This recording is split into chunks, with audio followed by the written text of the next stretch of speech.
Chine Collé can be translated as glued tissue paper. You could say it's a combination of printmaking and collage. Thin, colored paper is sandwiched between the printmaking paper and the image-carrying plate and held in place with a little adhesive. This is Pronto plate. It's used for polyester plate lithography.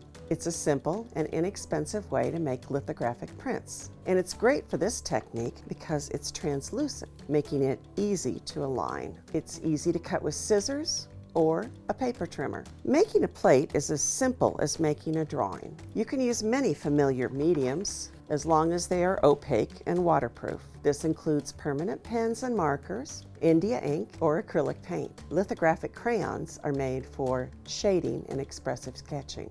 You can plan a drawing first and then simply trace over it or draw directly onto the Pronto plate. Either side is workable. It's best to heat set the drawing. You can use a hair dryer for a couple of minutes or iron on a low setting. Place a sheet of paper between the sketch and the iron to keep it from scorching. I've cut out my sketch and I'm going to use this to make a stencil so that I can make a cutout for Chine Collé. Now the direction is very important, especially if you are using two-sided paper. The positive side must face the ink surface, so the back side will face up.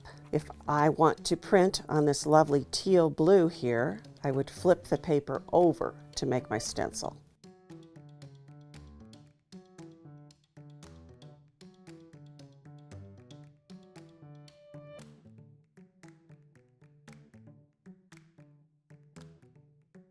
The lithography process is based on the principle of oil repelling water. So, oil-based ink must be used. This is Hanco Litho ink. It has a vegetable oil base, so it's safe to use and safe for the environment. An apron is a must, and you may want to wear gloves as well. The ink does need to be worked a little to soften it. Roll the brayer in multiple directions until it's evenly covered.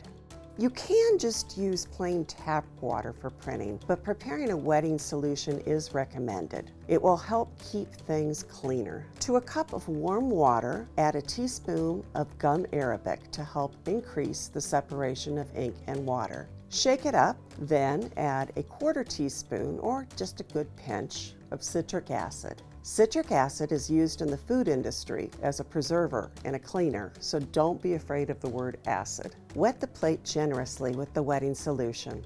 Pronto plates work because there's a texture on the surface. The water goes down and fills the pores of that texture, except for the ones that have been blocked by the drawing.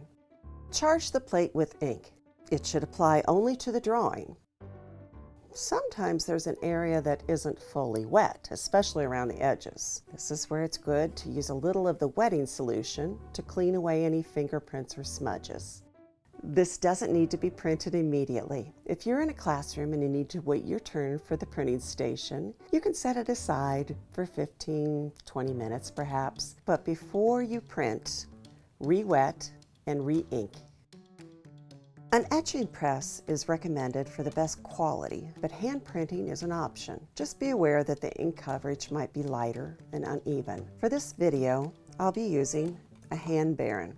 To incorporate Chine Collé, brush a thin coating of paste onto the back side of the paper and place it face down against the ink. Turn over and position onto your printmaking paper. For this technique, you'll need the paper to be dry so that the glue adheres. Place a piece of newsprint over the plate and print. Use firm pressure and a circular motion rather than back and forth.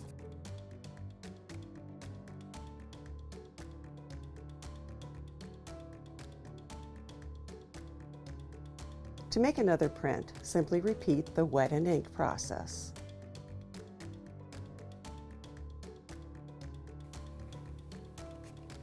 The ink can take several hours to several days to dry, depending on the heaviness of the application. Cleanup is relatively simple, and no toxic chemicals are required. To clean the plate, print it onto newsprint until the ink no longer comes off. Then wipe it with brush soap and a soft cloth. Don't use the wetting solution to clean the plate because it will remove the drawing too. For the inking plate and brayer, you'll want to scrape away as much ink as possible with the spatula. Then apply some vegetable oil to dilute the ink. Allow it to soak into the ink for a few minutes before wiping. After most of the ink is removed, I find that a kitchen degreasing spray works great for cleaning every last bit away. Just use in the sink under running water. One last note, fingerprints and unintentional ink transfers are likely to happen here and there. You can use a little of the wetting solution to gently dab at it and lift as much as possible without damaging the paper. But the best way to handle fingerprints is to wait until the print has dried, then use a white soap eraser on the spot. Follow the link for more information about the materials that I've used today, and some that I didn't use, such as printing presses.